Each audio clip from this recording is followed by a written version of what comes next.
It is a real pleasure for me to get to introduce Matt Lassiter, not least because beyond being a paradigm-shifting scholar of U.S. urban and political history, Matt has been a truly peerless mentor, an incredibly generous mentor to me and to so many of us who have had the good fortune of working in the wake of his scholarship. In terms of his day job, Matt is the Arthur F. Thurnau Professor of History and Professor of Urban and Regional Planning at the University of Michigan, where he's also Director of the Policing and Social Justice Lab. Without exaggerating, it is absolutely the case that Matt Lassiter is among the most influential scholars of American politics and urban and suburban history of the last 2 decades. By focusing his attention on critically important dynamics that cut against our usual political categories of red and blue, conservative and liberal, Democratic and Republican parties, Lassiter's scholarship has really powerfully demonstrated how other factors, the politics of homeownership, of public school education, the drugs crisis, of crime and punishment, how those politics have in fact remade what it means to be a liberal or a conservative in the United States today. And as his major new book, the subject of tonight's talk, makes clear, many of those dynamics have profoundly shaped significant forms of racial inequality in terms of mass incarceration and policing especially. Lassiter's first book was the multi-award-winning The Silent Majority, Suburban Politics in the Sun Belt South, in which he first developed many of these themes. That book was a foundational contribution to what we might call the suburban or spatial turn in urban history, in which situates urban developments within a much wider metropolitan and federal frame.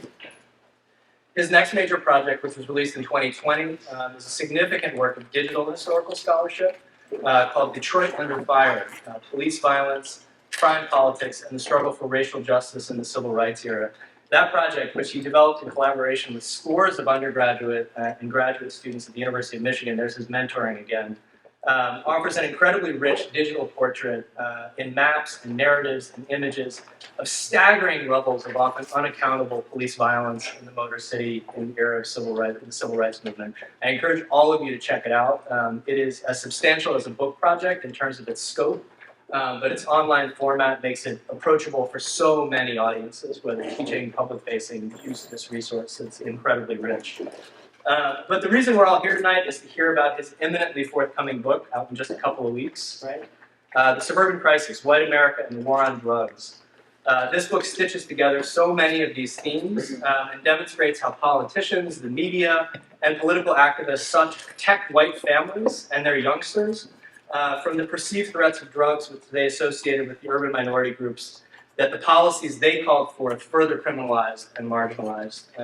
This is a story about racial injustice that has profound significance for the United States today. Please join me in welcoming Matt Lassiter.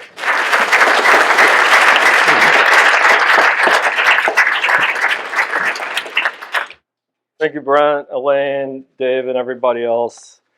I think you are exaggerating some. And so I'm going to talk about these criminals. I don't know if Nancy Reagan actually broke the drug laws, but the rest of them did. And an overview of a really, really long book. It's 500-something pages long. So these are the research questions that I was asking. First of all, what's the white and middle class and suburban side of the war on drugs from the 50s through the 1980s?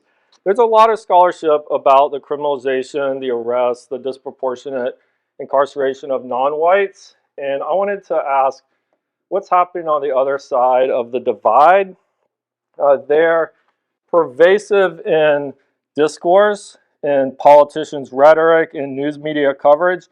But I also wanted to know what happens when they break the law. The archive is full of silences when you go into the actual law enforcement archive. And I'm going to suggest or show by deliberate design. How are white youth portrayed as victims? All the time. They're victims of the illegal drug trade. Then when they break the laws and get arrested, they're victims of overzealous law enforcement. They're victims who need to be rehabilitated. Even when they insist that they're not victims, that they broke the law and they took drugs and they have a right to do so, they're portrayed as victims, victims of hippies and the counterculture and seduce them, of victims all the time, instead of how almost all of them see themselves as autonomous citizens who are choosing to take illegal drugs and have the right to do so. Third, how and why, when does drug policy operate primarily through a politics of consensus? Brent called this the looking beyond the red-blue divide. Well, I'll get into the research findings in a minute, but race and not partisanship is the most important factor in explaining drug policy in the United States. And I went in kind of looking for this, so it's a research question with an agenda, but I found a lot of things that I wasn't expecting, especially about liberalism.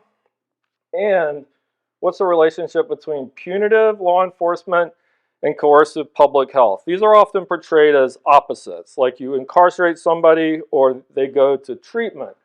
And my initial idea was that white youth are always being diverted to treatment, getting let off the hook, not being punished. But I came to believe that when you force somebody into treatment, when you arrest them, threaten them with prison, force them into treatment, which happened to a lot of youth of all races, but also especially white youth, almost always, that itself is a form of punishment as well. On the left, you see some quotations by a group of actors that I call public health liberals. We're going to crack down on the supply side because they had real sympathy for addicts. They called addicts, meaning anybody who took illegal drugs, victims of all races. Governor Pat Brown of California, penalties should be meted out on a mental health basis, and then crack down on the suppliers. Senator Thomas Dodd of Connecticut was the lead author of the 1970 Comprehensive Drug Law, the one that Richard Nixon often gets the credit for.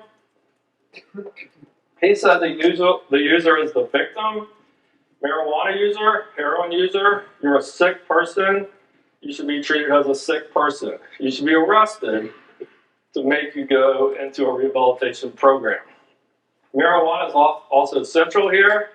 Marijuana is central not only because of the gateway idea. You see Richard Nixon here talking about this is a very common theme, especially in the 50s, 60s, and 70s, that you start with marijuana, you become a heroin addict. Nixon is saying, as political culture, politicians, the media said over and over, it's jumped again to the upper middle class, to white America. But marijuana itself is at the center of the war on drugs. Reagan called it probably the most dangerous drug in the United States. I play this clip in class and all the students laugh. But it's true.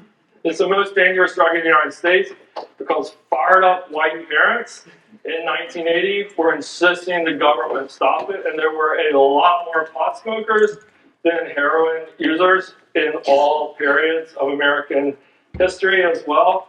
Clinton, Barry McCaffrey, I was going to go into the 90s, and then the book was so long, I made myself stop.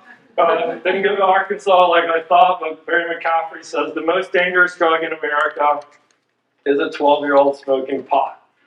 So this is just a little bit about the methodology. The book moves across scale to try to trace policy formation. And in my first book, I argued that suburban political formations shape federal policy, which then boomerangs back. So I did a lot of local and state case studies, especially Los Angeles County, which is really the epicenter of the war on drugs in the 50s and 60s. And the federal government reacts to innovations, to grassroots campaigns and innovations, often in the coastal areas, and then passes a federal law, and then that gets nationalized. That is a pattern over and over. Also a comparative racial lens, really trying to think about urban and suburban through a metropolitan framework to tell these stories together, although I focus on white actors. The data especially is looking across the city-suburban divide. And because it's so much as in California, it really allowed me to trace the criminalization of Mexican Americans and Mexicans, not only African Americans, in Southern California and elsewhere. The methodology was really political and cultural history, thinking about how cultural discourses and statistical data, that's social science methods, and political laws are intertwined, and especially the suburban crisis, of which more in a minute, which I believe is a structural force in American culture, as powerful as, say, structures of housing segregation and other forms of inequality. So research findings. First, public health liberals Not the Republicans and not the conservatives were the main architects of almost every major federal and most state drug laws from the 1950s to the 1980s. Partly they just cared about it more because their constituents, especially in the cities, were the ones who lived in the center of what everybody thought was the drug markets. But they also cared a lot about white youth as well. And so public health liberals, Pat Brown in California, Thomas Dodd, the Senate subcommittee to investigate juvenile delinquency is at the heart of most federal drug policies. That's a kind of progressive, rehabilitative reform organization. I mean, of course, they worked with the Federal Bureau of Narcotics, the FBN, its successor agency, the BNDD, and then the DEA. They worked with these agencies on cracking down on the supply side, but they crafted policy especially towards possession, towards the users, towards the illegal drug users that they almost always defined as addicts or abusers. Second, that there's a political consensus, not for every single thing that happens in the war on drugs, but for criminalization. No matter what people's politicians and other mainstream actors' approach was, they believed in criminalization. And the opposite of punitive drug policy is not arresting people and sending them to rehab. It's no longer criminalizing drugs and stop arresting people at all. There were marginalized voices who called for legalization, some sort of decriminalization, a public health approach that was non-coercive. But for this entire period, the public health voices that have power, there were public health people who argue for harm reduction, as we would now call it, and the rest, but the public health processes that have power worked within the larger war on drugs system. And this meant that law enforcement, more than anybody else, regulated access to rehabilitation for those who couldn't afford it through private insurance. And they even regulated that because, as I'll say in a second more, they would arrest rich kids, affluent kids, and agree not to charge them if their parents would send them to a private psychiatrist or put them in a private center. So they're even regulating that as well. I'll say briefly, I can say more in the Q&A, that this also involves, other scholars have written more about this, I dabble into it, an arbitrary and actually explicitly racist boundary between illegal drugs and legal pharmaceuticals. This especially Commissioner Harry Anslinger of the Bureau of Narcotics, who basically said in the 1950s, the only addictive drugs are the illegal drugs. We don't want to even police the pharmaceutical market because nobody gets addicted. Plus, it's full of white people. We tried that in prohibition of alcohol. It wasn't a very good idea.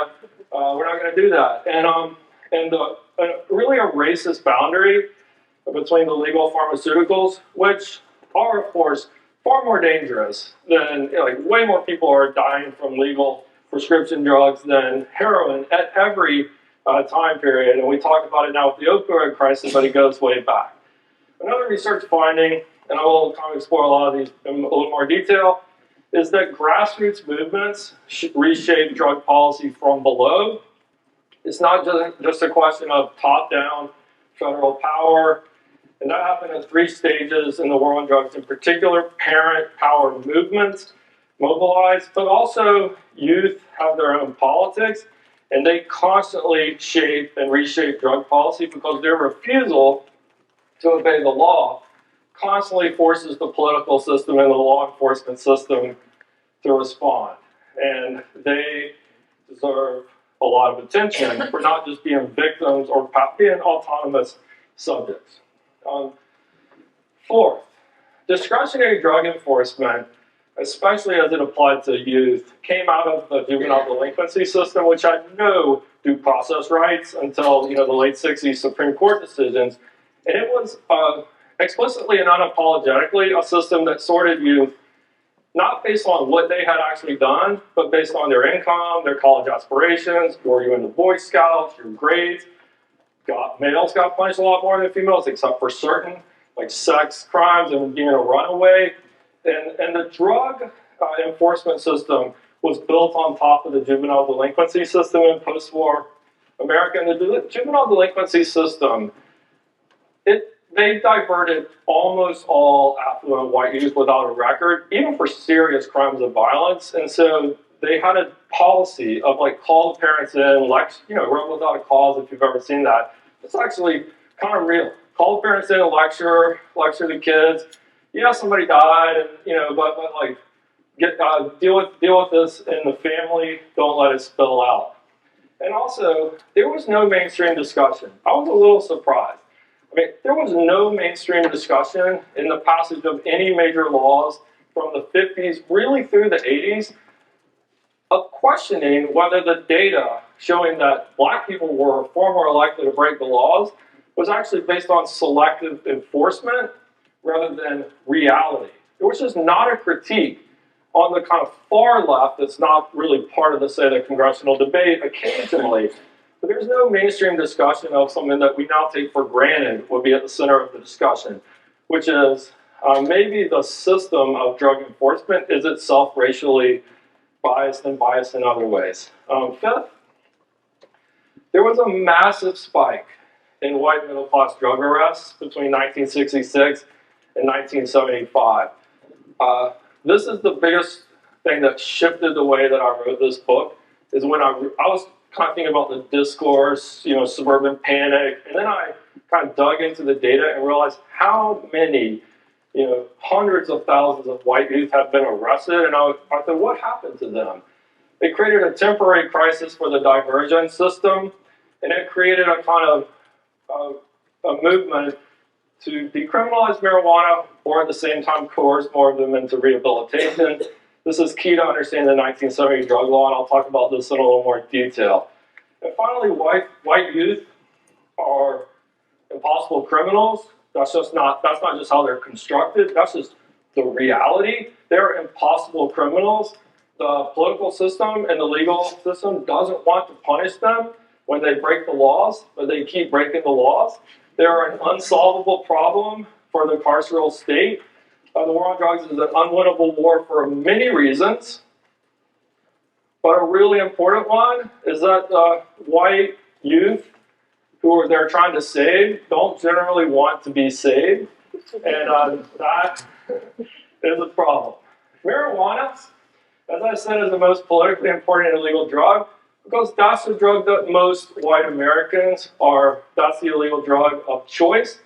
It's the highest enforcement priority, even during the late 60s, early 70s, so-called Rockefeller drug laws. Yeah, New York City was obsessing about heroin. But like Richard Nixon understood well, and so did Congress, most of the country is not. But everybody's worried about their kids smoking pot and becoming a heroin addict. So marijuana is the most politically important drug, first of all, because of a very powerful argument that most people who smoke pot come to realize is a lie, which is it'll turn you into a heroin addict pretty quickly. That will lead to a real generation gap. Marijuana is a symbolic drug. The drug warriors often say it's causing something, like it's causing youth radicalism, it's causing the counterculture, it's causing family breakdown. It's almost always a symptom of those things. So in the 60s and early 70s, it becomes a way of understanding the crisis of new left radicals, hippies, and the rest. It's politically the most important drug. Well, frankly, because it's bad for capitalism and normative suburban values, and the fear, the racial fear, is that when white kids smoke too much pot, they become dropouts, they become lazy, they exhibit ghetto behaviors, and that's the idea of the amotivational syndrome. And by the 80s, suburban activists and Nancy Reagan were saying we have a massive amotivational syndrome in America. Like in the suburbs, the whole system's breaking down. Moms are working, latchkey children. Marijuana has created a kind of generation of apathetic, lazy, white middle-class stoners and slackers. And how are you going to win the Cold War and everything else if they're too stoned to even go to school? So marijuana, I will insist, is the most important drug in the war on drugs. And that's largely because it's the white drug in the war on drugs. So 3 phases, I'm going to give a brief overview of these today. White victims and mobilization by either their parents, that's the first and the third, or by white youth themselves. That's the middle one, shape the war on drugs and its escalation and its selective de-escalation in 3 phases. These are not the only factors. Like racialized crime control, urban policy is important, of course. That's the scholarship. But I really focus on, first in the 1950s, passage of mandatory minimums, the first mandatory minimum drug laws to protect victims, like Patricia Williams there on the left, who go to rehab from heroin and marijuana pushers, who are usually racialized, Black, Puerto Rican, African American. Then in the 60s and 70s, white youth become victims because they're getting arrested. And every once in a while, a judge throws the book at like a so-called hippie, like this guy in the middle who got a 20-year sentence. And like Congress couldn't stop talking about him. You don't have to give 20-year felony sentences to like very many white youth, just like only a couple white youth in America can like go from marijuana to heroin and become a addict, prostitute, junkie, victim. And then it gets blown up that this could happen anywhere and everywhere. And then in the late 70s, 1980s, this is the parents movement. Just so you know that we associate with Nancy Reagan, but actually began with Carter and a suburban parents movement as well. So I hope you can see this, but this is the data from the FBI Uniform Crime Reports, which you have to approach with caution. They do put most Hispanics in the white category. California didn't. That allowed me to break that apart. But it shows some things very clearly, even if these are just rough trends. I call this the drug war interregnum. Between 1967 and about 1979, 1980, the percentage of white youth arrested in the drug war skyrocketed, and it stayed high, and it was historically unprecedented. And then with crack cocaine, it went back to basically what it had been in the mid-60s, but at an exponentially greater scale. The percentage of arrests in the big cities, as you can see there at the top, plummets. The percentage of arrests in the suburbs goes from about 8% to 35%. This is about a little more reporting, but it's still like almost no suburban counties had a narcotics squad in 1965. By 1972, with federal money, they all do. The percentage of African Americans arrested in the drug war goes from 39% to a low of 19% during this period, and the percentage of whites goes from 60, peaks at 81%. This is what was happening.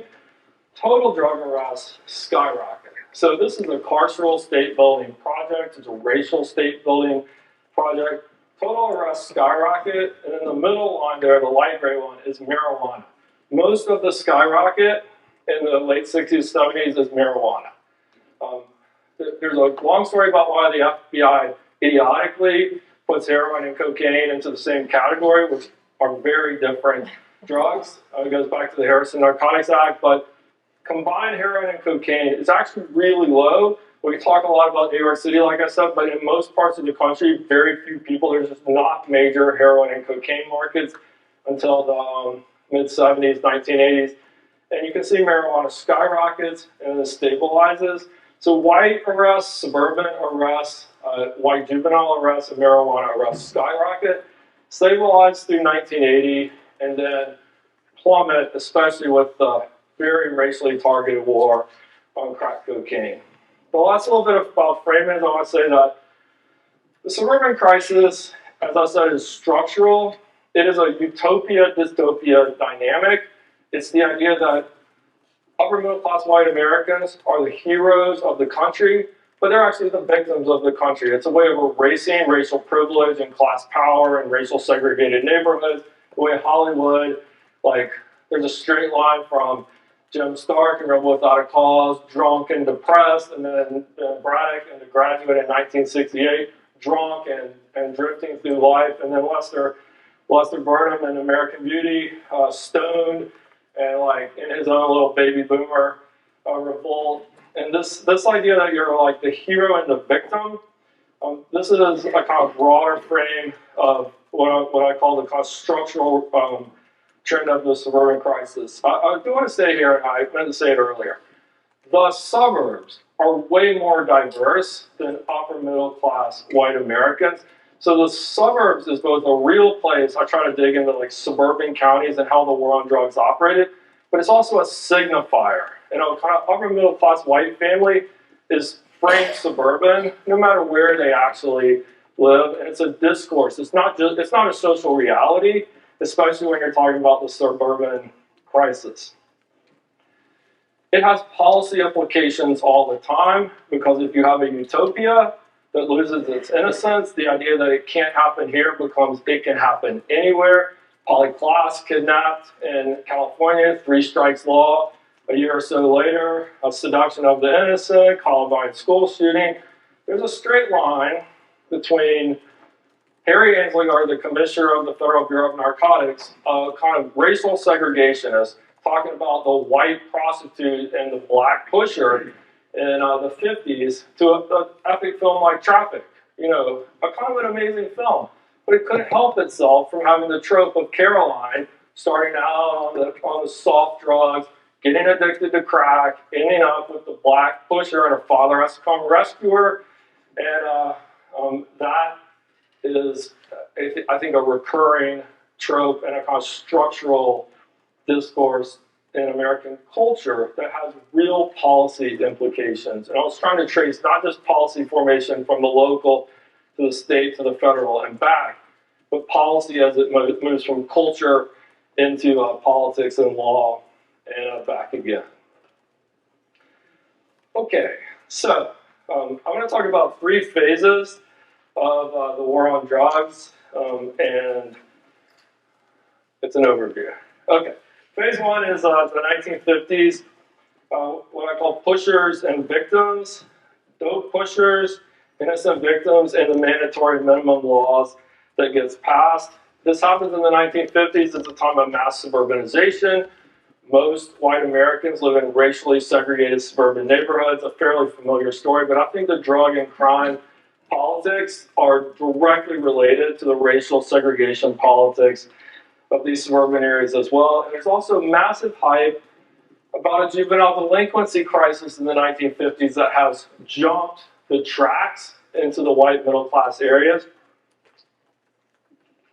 in the sense that how could white youth become juvenile delinquents and also narcotics addicts? So Los Angeles is a key place here. Los Angeles County arrested 1/4 of all people in the war on drugs nationwide until the late 1960s. It was typical for the media to portray the wolf packs, the rat packs. These are Mexican-American youth, racially dehumanized, stigmatized. And at the time, they were blaming marijuana for causing ferocious crimes of addiction and sexual violence. This is the kind of tail end of the reefer madness era. So the Los Angeles Police Department says marijuana is causing these rat packs and wolf packs to attack white Americans, to sell their drugs to white youth. We have to do something about it. They make all these films, school documentaries, white girls, almost always white female, smokes a little pot. The pusher in these films, the pusher had to be white because it's actually a film for white kids in school, and it would have been a little unrealistic. But the pusher does something else equally unrealistic that a lot of people believe happened, which is he jabbed a needle in her arm against her will to make her a heroin addict, to become this prostitute. And that was the kind of dominant trope. Marijuana leads to heroin. And they give out free samples, or they stick a needle in your arm, because once you try it once, and not everybody who tries heroin is addicted, but everybody is defined as an addict. Once you try it once, you're ruined for life. Boys become thieves, girls become prostitutes. And this led, in California, but also in Illinois and New York, to mandatory minimum laws in 1951 that got passed before the Federal Boggs Act. This is pipelined up to the federal government from key states. It's almost always coastal states with large non-white urban populations, or in California's case, metropolitan populations, and Chicago is usually there as well as another heroin center in the United States. California quickly passes a mandatory minimum for selling narcotics. By the way, narcotics in the law counts marijuana and heroin. Marijuana is not a narcotic, but it is defined as such in the law. And there's very little distinction in the discourse in the early 50s. California's law had a civil commitment program for addicts, deportation for the Mexicans blamed as the villains. In New York and Illinois, I dug into these, and it was actually liberal groups and black civil rights groups and progressive reformers that started the push for these laws because they were trying to protect black youth from heroin markets.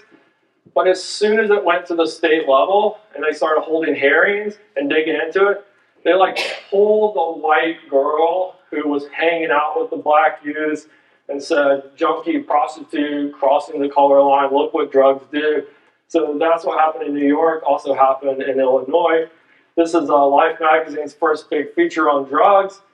This is the first case after Illinois' mandatory minimum law signed by liberal icon Adlai Stevenson. This white 15-year-old is on his way to rehab after he blames this black man for selling him heroin, and he is on his way to 40 years in prison, as are two other people in the chain who didn't even know the ultimate destination of the product, but they're both black and they get 20 to 40 years in prison.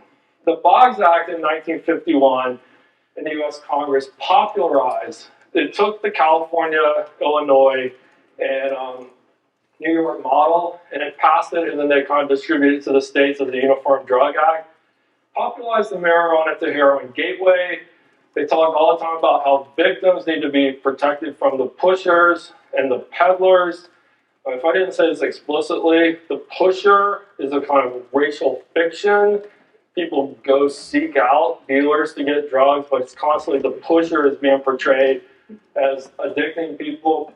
Commissioner Anslinger of the Federal Bureau of Narcotics basically said, he believed that there were no white drug addicts in the United States except a small number of foolish kids who like went into ghettos and went into vice districts. So he said, black, in his private notes he said Negro, hoodlums. Publicly he would occasionally say that, usually he just said hoodlums, and the hoodlum addicts, the pushers, and then he would talk about the white side, which was a blonde girl who became a prostitute. And I don't want to like minimize it. There was probably real violence in this, but this is the constant trope that goes up. So Congress passes mandatory minimums for distribution and possession of heroin and marijuana in 1951. It felt like it was settling it down, but not in California. In California, there was constant political demands for tougher drug laws in the 1950s. This is a 1953 serialized story. Patricia Williams, she's from a good family in Pasadena. Mexican pushers lure her from marijuana smoking with her white boyfriend to heroin addiction. And when you read closely in the article, she also sells heroin. She admitted that. But she goes to rehab, the pushers go to jail. Hollywood made a B-movie about this where they like drag her to the border and across the border to capture her. And this is all over the place in Southern California. Los Angeles Times in 1953, and the tabloids were worse. But the Los Angeles Times, I just read them on microfilm, so I don't have good images. They're talking about the Mexicans are roaming through the suburbs, they're peddling narcotics, they're assaulting women, they're selling marijuana and heroin to the white youth. And this project really kind of began when I was out in California, and I drove up to Sacramento, kind of like because I had a week to kill, and I wasn't sure what I was researching, but I started looking through governor's papers in the 1950s. I think I was actually kind of interested in housing politics, and I came across 10,000 or more letters to the governors of California demanding life imprisonment or the death penalty for anyone who sold marijuana or heroin to a juvenile. And I thought, what? I've never heard of this. Groups representing 1 million people petition for life imprisonment or the death penalty. And it really kind of thinking about where this suburban political movement came from got me whole started on this entire project. Oh, that didn't come through. Interesting. Must have got screwed up in Google Drive. Okay, well, I'll tell you that this is a cool map. It's chapter 1 of the book. And what you're looking at here are all of the white areas, like 98 to 100% white communities that mobilized in the 1950s, significant mobilization, demanding tough on narcotics laws. And it actually shows how they are very close in proximity to the Mexican-American part of East Los Angeles, and that they believe that their kids are getting drugs from the Mexican Americans in East Los Angeles, which is an unincorporated area, in other words, a suburb, but never called that because it's Mexican American, called Barrio, and it's near the African American district. But one thing that's really interesting is Black Californians are almost never fingered as the problem. In the 1950s, it's always Mexico, even though they're arresting about as many Black and Mexican American for heroin and marijuana, but the discourse is all about the threat of Mexico. Did I screw something up? Nope. Okay. Okay.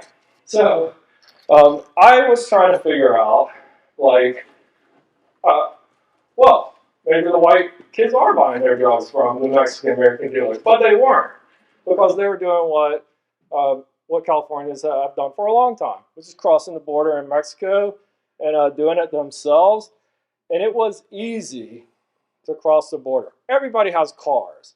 Like, the drug crisis in Southern California was really different than, say, New York City, because everybody had cars. Mexican Americans had cars. Black kids had cars. White kids had cars. They could drive wherever they wanted, and they certainly drove all the time to Tijuana and brought marijuana and heroin back. Later, people would grow it themselves, but in this era, most of the time, they're purchasing it. And they also brought back an enormous number of pharmaceutical drugs, which was also part of the crisis, that U.S. drug companies shipped on purpose to pharmacies in Mexican border towns, knowing they were going to come straight back into the United States. A congressional investigation in the early 60s found out that U.S. pharmaceutical companies shipped almost as many drugs to Mexican border towns as they sold in the entire United States in some of these years. So not every white kid went to Tijuana, but the friend did, and then they would share marijuana, and that's mainly how white youth are getting there. This came out, there was all kinds of congressional hearings. I found law enforcement reports in the papers of governors, and they're just constantly fretting. They talk about closing the border. It's just like a huge problem, and they cannot figure out how to stop it because so many people cross the border that they actually try to blockade the border and like stop every juvenile. And that was just, impossible. So in 1954, after all this hype, California again escalates its penalties. Now you get life without parole. Governor Knight, a Republican, said that the dope peddlers are rats. It was constantly using this racially dehumanizing rat language, wolf pack language. Attorney General Brown, who would become a kind of liberal icon in the 50s and soon to be governor, says he's going to all-out war on the pushers and divert the victims into rehabilitation. Brown was a real liberal. He believed in diverting all the victims, including non-whites, into rehabilitation. But generally the way the system worked is that they had a probation option, and they define it as a good kid from a good environment, should be put on probation, often they would do an unofficial probation. If your family can afford to send you to psychiatric treatment instead of having to put you in the reformatory to make sure that you're rehabilitated.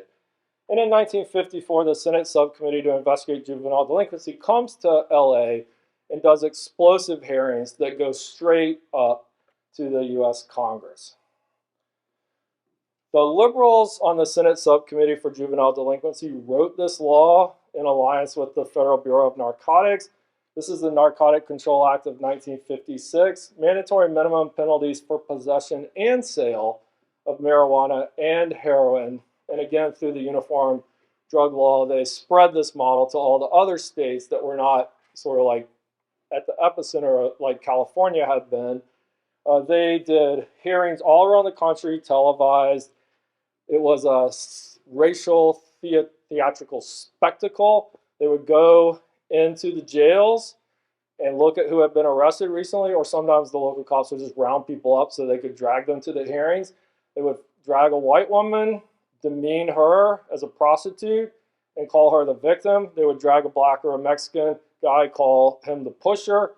Both of them sold heroin, but one is the victim and needs to go to rehab. One is the pusher, and the victims almost never said, the pushers forced me to, become a heroin addict. They generally said, well, they kind of took responsibility actually for their own choices, but it was really a spectacle designed to create a pusher, a victim, and a need for a tough government response. Okay, so as soon as Harry Anslinger got this law passed, he said the drug traffic is gone.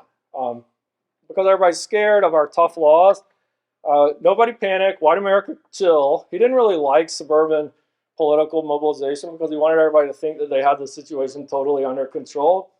And he also put out all the time racialized data that hardened into statistical truth, even though it was a total fiction. This is a typical one saying that these are all the drug addicts in the United States. Doesn't include anybody addicted to a legal pharmaceutical because he didn't think that counted. And it went into the arrest records, and these are the people who have been arrested and classified as addicts. So he said 61% of all drug addicts in the United States are black, and that was the kind of the production of this racial knowledge. He did say we can't solve the California problem. It's different in LA. There's more of a white problem because we can't really solve the border. But otherwise, he said we have it under control. And his message to America was racial segregation will protect your kids, normal American kids. He said hoodlums will become addicted, normal youth won't, unless somehow they find their way into a ghetto. Keep them out of the ghetto, keep the ghetto out of the suburbs. The California Youth Authority held multiple juvenile delinquency conferences in the 50s, and they officially told, well, I guess everybody in the state, but the obvious message here is to white Californians, save your children from delinquency and drugs by choosing to live in a neighborhood with a homogeneous population, welded together by similar racial, cultural, and economic backgrounds. It didn't, work. The utopian solution was an idea that a safe and segregated suburb with a mother at home would keep watch over them. It works pretty well for 7-year-olds. It doesn't work well for 15 and 16-year-olds who have cars, who have freedom, and can roam around. And that the great film Rebel Without a Cause is a good kind of example of the worries as juvenile delinquency. They weren't allowed to show narcotics use in a film because of the censorship code, so he's just drunk all the time. But this is the era of really worrying that the segregated suburbs are not going to be able to contain the problem. Okay, phase two. Phase two is the heart of the book, suburban rebels and possible criminals. It goes from the 1960s into the mid-1970s, and this is the era of the drug war interregnum, the mass arrests. So, I'll just jump in. So in the mid-1960s, heroin is kind of there in the news. Marijuana is not being widely used yet. There's a lot of attention to the fact that heroin has a white face now. And the policy should be civil commitment. It should be diversion to rehabilitation. Lyndon Johnson supports a major law to civil commitment. The federal law actually allows civil commitment of marijuana users as well as heroin users, and a few recreational pot smokers, not that many at the time, did get put into residential treatment centers. But this was a typical article of the pusher gateway narrative. Saturday Evening Post says the drug crisis is white again. The pushers are invading the suburbs. If you just read the article, the white youth drove to Harlem or drove to Mexico, and that's how the pushers got them. So it's kind of an entrepreneur, and got their drugs and brought it back. But it's an entrepreneurial network, and also this was just a typical article about the marijuana gateway. The heroin use will send you on the marijuana gateway. Then, Berkeley free speech movement, anti-Vietnam War movement, then the campuses seem to explode in a political revolt. And the new crisis drug is not heroin, but LSD. In the psychedelic drug revolution, drugs on the campus, this 1966 article says everybody is smoking pot on the campuses, especially on the coast, in the big cities, and the gateway is taking them to LSD, and LSD is really dangerous because it doesn't turn you into a junkie prostitute. It turns you into a radical who thinks there's something fundamentally wrong with the American value system. And so there's lots of drug raids on college campuses. You start to get the marijuana LSD legalization movement, and it trickles down into the suburban high schools, which I'm going to talk about mainly. First, though, the 1967 is crucial because the Summer of Love and the massive media attention to it created a model. And a lot of suburban youth went if they were nearby enough for like a couple days, but marijuana smoking spiked in coastal suburbs in the summer and fall of 1967 as people went to see what was going on and then brought it back and spread it around. But at the same time, the media and the politicians quickly, and law enforcement quickly turned this into just another lost daughter suburban crisis. And there was so much attention in the August, September of 1967 that young white girls were going to try to be with the hippies, and they were getting murdered, they were becoming addict prostitutes, and they needed to be rescued. There was a massive spike in so-called running away and in their arrests in this era. I haven't talked a lot about this, but much of drug enforcement is disproportionately males, and when cops would pick up like a group of young males and females, they would generally let the girls go, and like because they thought they shouldn't really put them in the system. Running away is one of the only delinquency status crimes where females were way more likely to be formally in the system than males, and white youth more than black youth, because they had to be adjudicated delinquent to make them go home.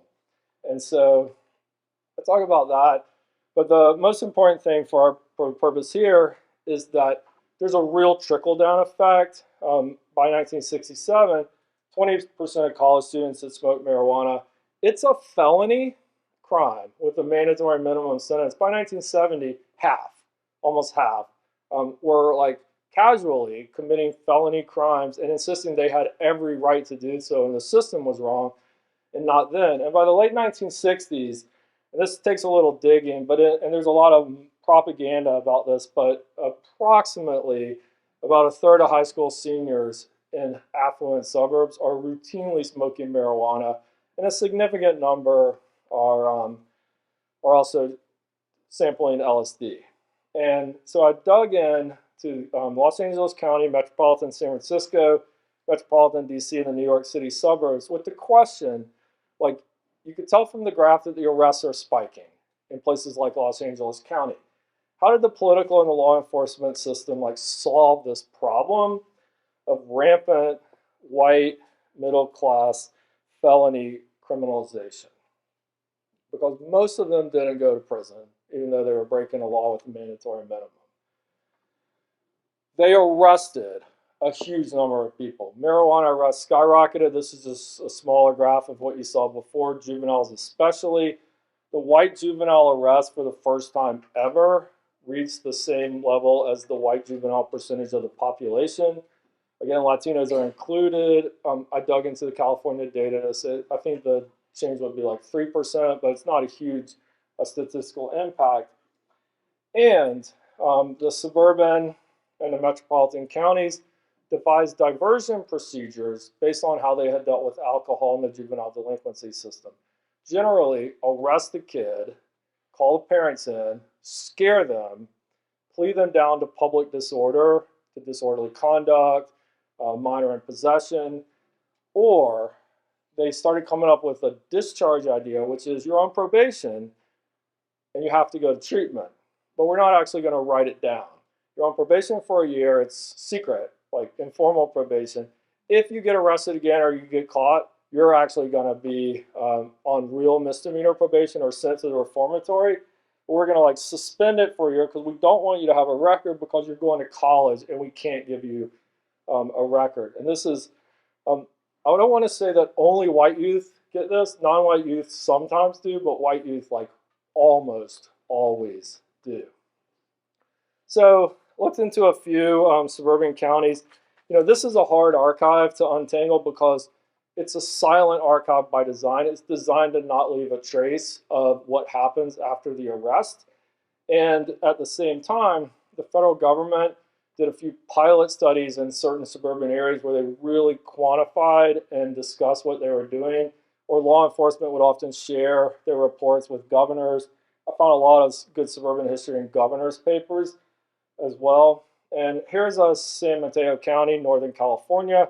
As you can see here, by the early 1970s, like a majority of high school seniors are breaking the marijuana laws.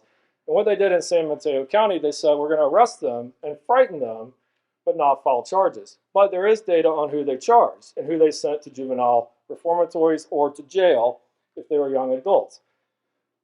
The non-whites in San Mateo County and the working class whites who looked like hippies and acted like hippies and didn't apologize for smoking pot and seemed a little belligerent, and they needed to go into the system as well.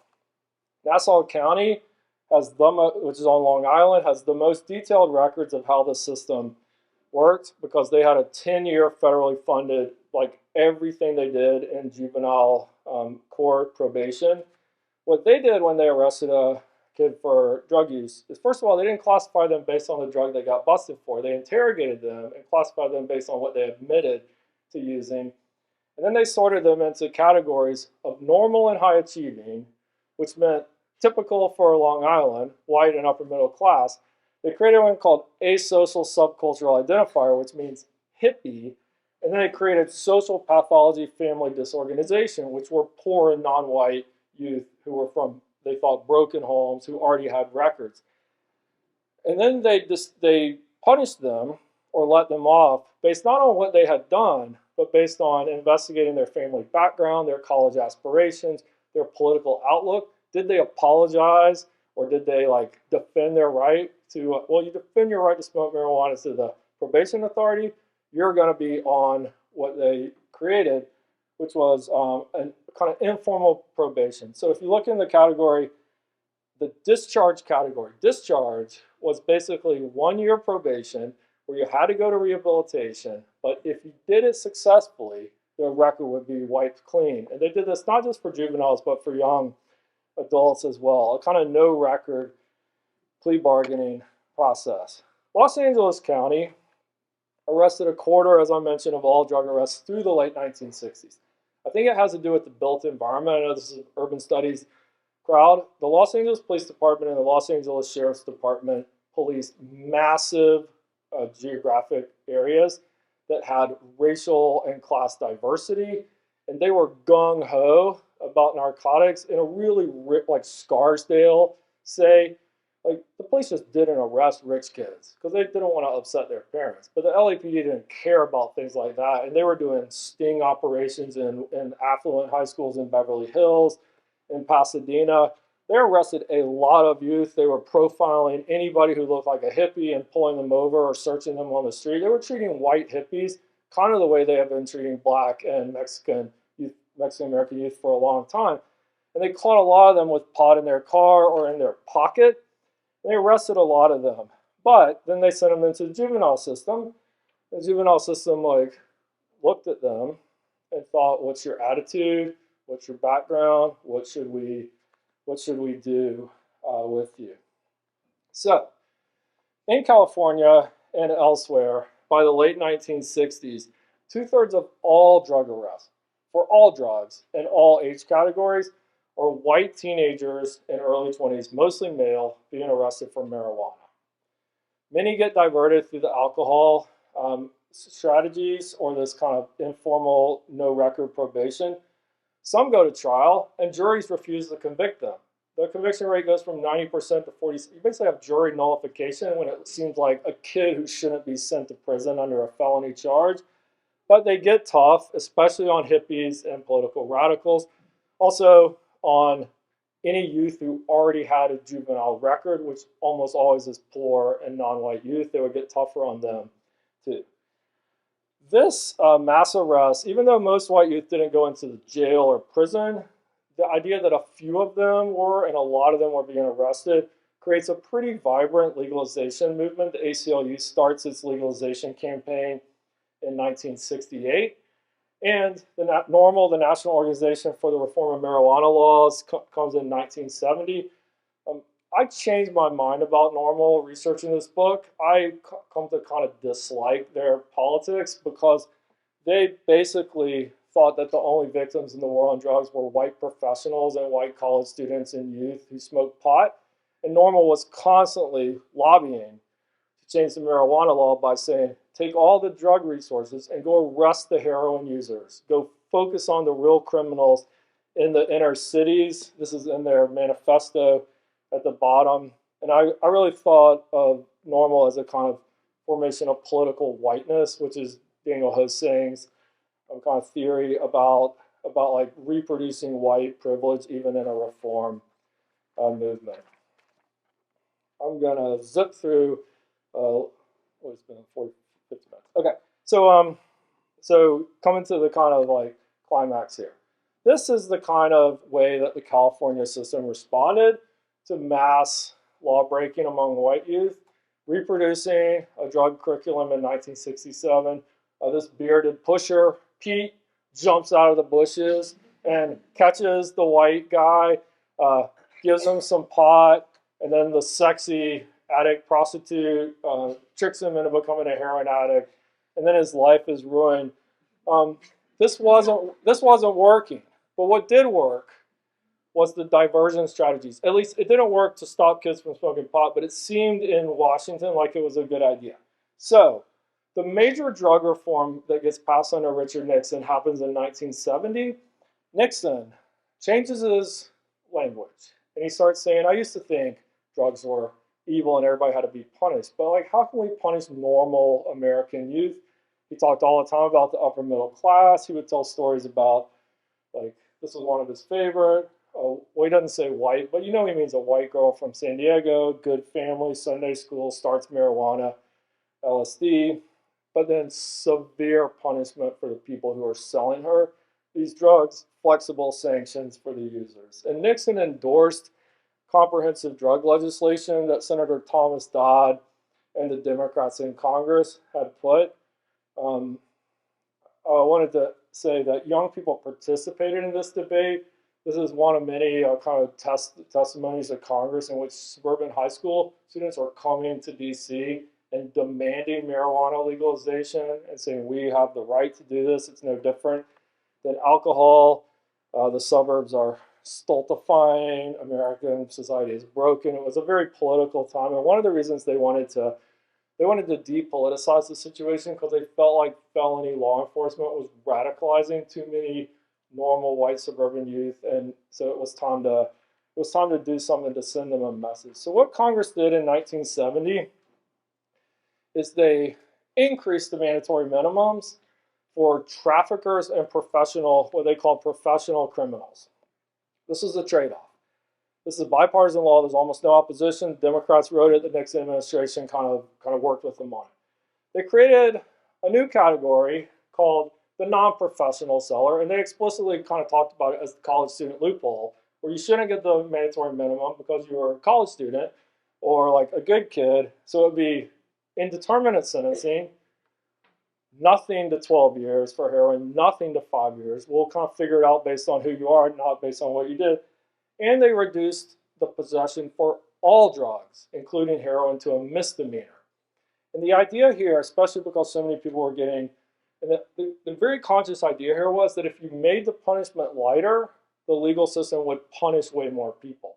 That the felony punishment didn't allow you to actually punish people because you had to put them on this kind of like unofficial probation, and that making it a misdemeanor could force people into rehabilitation. Public health spending is very substantial during this time, coming out of the more than on law enforcement, But the Nixon administration made sure, and they wanted this to go to marijuana and go to the suburbs. Black groups are constantly complaining in the urban centers they don't have enough money for treatment. I should say also when Nixon said the crisis is universal, he wanted Americans to get fired up about the war on drugs, but there just weren't enough heroin users in America to make the country fired up. That's why marijuana had to be at the center of this. So, the misdemeanor probation charge motivated an enormous number of arrests. I mean, pot smoking is also increasing, but marijuana arrests quadruple between 1969 and 1977. Suburban arrests double. White juvenile arrests increased the fastest. And what happened is by arresting people without a felony penalty, you could actually charge them. And so they started charging people with misdemeanor probation, because a misdemeanor isn't that big of a deal on your record, as leverage. But they would threaten them with the felony, and then you would go to rehab. This is a letter to Governor Jerry Brown by a white 21-year-old who lost her job when the police kind of did a sting and busted her for marijuana possession. And she had to go to 6 months of a rehabilitation center to like clear her record. And she's not happy about, and she considers it, and I consider this to be a form of punishment. It's not the same as what was happening to a lot of non-white youth, but it's not nothing to have this happen to you. And in California, they had a pretty robust residential rehabilitation program for heroin addicts. Under the misdemeanor probation move, they diverted a huge number of white recreational marijuana smokers into the residential rehab program, taking the place of people who, many of whom were actually addicted to heroin or wanted assistance. And the rationale was that they were sick people. I mean, that's kind of hard to process because recreational pot smoking doesn't seem like that big of a deal, but they believed that these were sick people. They were becoming political radicals. They were like dropping out of society. They were becoming hippies, and they needed to be forced into rehabilitation. This was probably the most surprising data that I dug up is what happened in the residential rehabilitation programs. It starts a campaign for marijuana legalization and for decriminalization. This is really a path not taken in American history because California has a legalization referendum. It fails, gets a third, but then by the mid-1970s, 11 states, including California, had decriminalized marijuana possession. Every time a state decriminalized marijuana possession, they increased the mandatory minimums for heroin and the drug enforcement that they considered to be aimed at urban and non-white youth. It was an explicit trade-off, and it seems like decriminalization is on the horizon. Jimmy Carter and Gerald Ford both endorsed it in 1976. Half of American adults by 1977 say they support marijuana decriminalization. And then something happened that I'm not going to tell the whole story because I didn't know how long it would take to overview a 512-page book, and it took this long. So I will just briefly, very briefly say, NORML seems to be the political interest group that represents white Americans. And then in the late 70s, a parents movement emerges, and they eventually cluster together as the National Federation of Parents for Drug-Free Youth. The biggest setting off of this crisis was evidence showing that about 20% of 14 and 15-year-olds in the United States by the late 70s were smoking marijuana, and about 7% of 12 and 13-year-olds had tried it, 40% of high school seniors, and this leads to a re-escalation of the war on drugs. The parents' movement pressures the Carter administration. They renounce their own policy on marijuana decriminalization. They say marijuana enforcement is the highest priority. Then the Reagan administration, the Carter administration helps create this group called the National Federation of Parents for Drug-Free Youth. This is their political base. It's mostly 95 to 99% white neighborhoods. The Carter administration helps create them. The Reagan administration formulates policy with them. And to cover a lot quickly, it basically recenters the super young white suburban stoner slacker at the center of the war on drugs until the crack cocaine crisis of 1986. I think I'm going to stop there Thank you, everybody.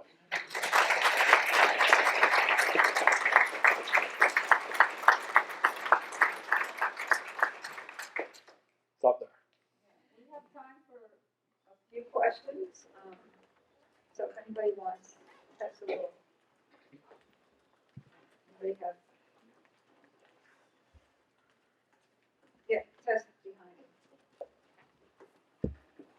Hi, thank you so much for coming in and speaking. I was wondering if you could touch a little bit more on sort of the lost daughter trope in terms of, was that something created by the media to protect white male youth and just, projecting certain stereotypes on women and Black Americans, and just touching more on that? Yeah, thank you. This is one of the harder things to write about because often at the center of it was an actual white female who got murdered or got into a lot of trouble. It was not that common. I think it goes back in American culture like all the way back. You could talk about Birth of a Nation or like the Westerns and the captivity narrative and the way that the first narcotics law in 1914 is all about like white women and Chinese opium dens and so forth. But the like in the 50s, as I said, the media loves this story. I mean, it's just irresistible. And then I think specifically, so there's a larger kind of, the most resonant victim is you put race, gender, class, sexuality, and urban danger, and this is the most resonant victim that kind of drives policy discussion. But I think there was a specific move in the 67 to like depoliticize the counterculture and say they're not like trying to come up with an alternative society. They're up to no good in these urban areas. Either they themselves, like these older white male hippies, are corrupting these young girls, or these young girls are going to like find the hippies and they're getting murdered by, like there was a really famous case that happened in New York City where a rich white 17-year-old from Connecticut got murdered by two Black men, and it got massive kind of coverage all over like all the mass magazines and the media and everything. And that really depoliticized the kind of counterculture and the idea of a summer of love, and alarmed a lot of parents like incredibly. Because I think a lot of parents in the 50s and 60s kind of like their kids would go off. They would just drive to the city and hang out. They were not like controlling them, but it created a sense of fear about like in that sense. So that's really the kind of runaway daughter. That's what I meant by that. And also, I'll say a lot of 14, 15, 16, especially 15, 16, 17-year-olds, they were running away. They didn't consider themselves runaways. They were like escaping home environments that they didn't like, and they were wanting to move. And 18 is a somewhat arbitrary age to decide you're like legal adult, you're allowed to do this, versus you're just a kid who can be arrested and sent home. And they decriminalized running away in the early 1970s, but it was a crime in the delinquency system until then.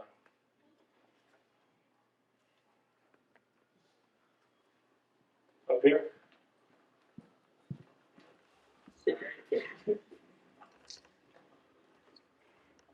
Thank you so much. I wanted to ask about mental health, which sort of comes in and out, and how your story offers this alternative history of mental health as a problematic analytic category to think through this history, because you started with those liberal public health officials. How can we think about public health and mental health differently sort of as a historical category? Yeah, that's a good question. I mean, a lot of these public health liberals have been at the center of decriminalizing alcohol, for which a lot of people have been arrested and still are in kind of like public disorder policing. And they had a little debate among themselves in the mid-60s about whether they should treat marijuana like alcohol. And there was I didn't kind of get into it. I'm still in this consensus story, but there was a push in Congress to like take marijuana out of the drug enforcement agencies and put it in the mental health agencies. And the mental health experts in government didn't really support arresting people for marijuana use in particular, but they were censored. And they got, if they testified to Congress or told the media that people should, they got fired.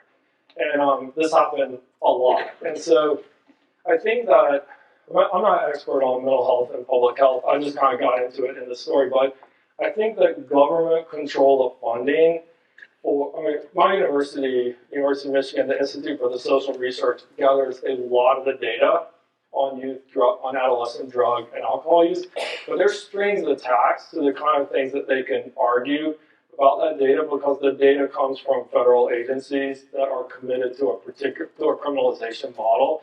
And so I think there were public health experts throughout this story who didn't believe in a coercive arrest and divert approach, but they were shut down, they were like defunded, they were marginalized.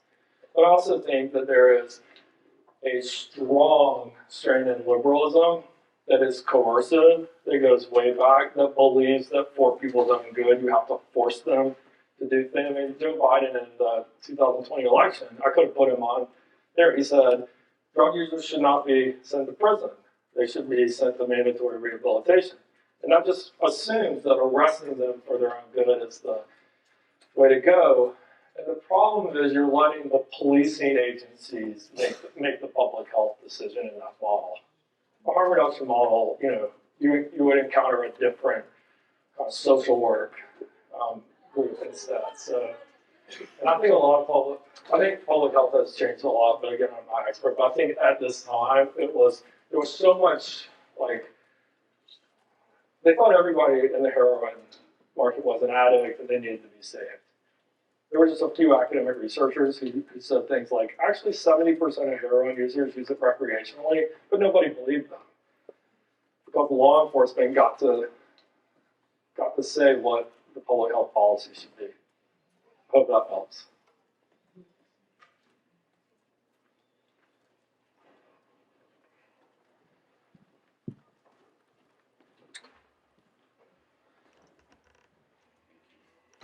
So, well, it's loud.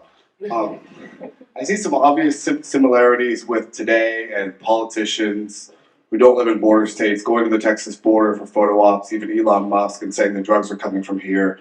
That seems very similar, but yet we also live in a culture where it's baked into our culture that we have investigated pharmaceutical companies, sued them, threatened them with jail time. So I wonder if you could talk some about the similarities and differences with our own political culture and drug control versus who we blame and how suburban white kids are sort of seen as the victims. Yeah. Well, I mean, they investigated pharmaceutical companies and a couple of executives plea bargained to misdemeanor probation, and a black kid on the street gets 10 to 20 all the time for selling. So yeah, I think it's still on a separate track, but what I would say, so I think there's nothing new except the scale of the overdoses in the legal market, and even in say 68, 69, if you read the scholars who investigated this, or I found this in California state archives too, 1,000 white women overdosed on sleeping pills in the year that 73 heroin overdoses were starting to set off a kind of we have to do something about this. And the legal drugs are the most dangerous drugs. That's just factual, tobacco, marijuana, tobacco, alcohol, and pharmaceuticals. So I thought a lot about fentanyl as I was finishing this. Obviously, I think there's some real parallels between the Let's Invade Mexico, or throw the book at somebody who was in the chain of fentanyl that reached somebody who overdosed, and that they're murderers. And I think that's that goes back to the kind of 1950s. And that's the war on drugs creates the illegal market and makes it lucrative, and that's true. It's true of prohibition of alcohol. It's true of marijuana. It's true of every drug. And I don't know how to solve this. We were talking about this with the undergrad class, in a public policy sense. there's no like panacea, because there is no perfect solution to a problem. But what doesn't work, we know, is criminalization and border interdiction and like unsafe, unregulated products and making the market more lucrative and empowering cartels and other actors and letting the pharmaceutical companies get away with so much. Like that strategy. And I know that's a little contradictory because the legalization model would become a pharmaceutical company model, and the criminalization model is a kind of like anything goes marketplace. The alcohol model seems like the one that we figured out with alcohol after prohibition seems to me like combined with much better healthcare system, mental health treatment, all those kind of things. That's non-coercive. I would go. I don't know if I exactly answered your question, but it's a good one. I think that's probably. Oh, I thought we were going to 7. Yeah, Sorry. Yeah. Do we have a last question?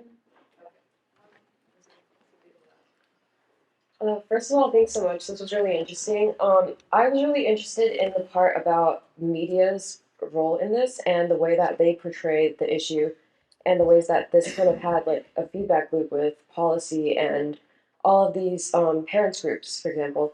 And I was wondering if you could speak to the specific role that the media played in that you say at multiple points that there was a predominant narrative in politics that drove some of these policies. I'm just wondering if you think media created these narratives or politicians did, parents did, and then if it was indeed media that kind of heightened these fears unnecessarily, what do you think is the solution to that? That's a really good question, and I think that in the like I said, I'm really interested as a kind of policy and political historian and trying to trace the causal chain, and I think that in some cases the media like triggered it, but often in alliance with law enforcement. Like in the early 50s in LA, it's the newspapers and the LAPD are kind of working to create this, and they each have their own agenda. And I think in other cases, the actual law breaking by youth or like parents. In this case, which I didn't really get to in the late 70s, like white moms whose 13-year-olds were smoking pot created an interest group, started pressuring, the state and federal governments, started reaching out to the media, and the media took their interest group politics and amplified it. And I think it's irresistible. This is what I mean when I say suburban crisis is structural. It's irresistible to the mainstream media to, if wealthy white parents get fired up about something, like there's wealthy white parents or just white parents right now who want like everybody who sold fentanyl to get the death penalty. Like they're getting a lot of attention at the state level. I'm sure it'll jump to Washington soon enough. And the media can't resist like stories of resident white victims so I think it's like a kind of a complicated causal chain or a feedback loop where sometimes the media is just triggering this, but often they just jump on the story. But I should also say, law enforcement, the drug enforcement, like the Federal Bureau of Narcotics and the DEA, just like the FBI did under Hoover, like they plant stories, they push stories into the media all the time. And often you'll just see like a story about addiction, even now. And they're quoting like DEA agents. They're not experts on addiction. So law enforcement is often portrayed as the experts in these stories, and they know what sells to the public as well. All right, well, thank you very much.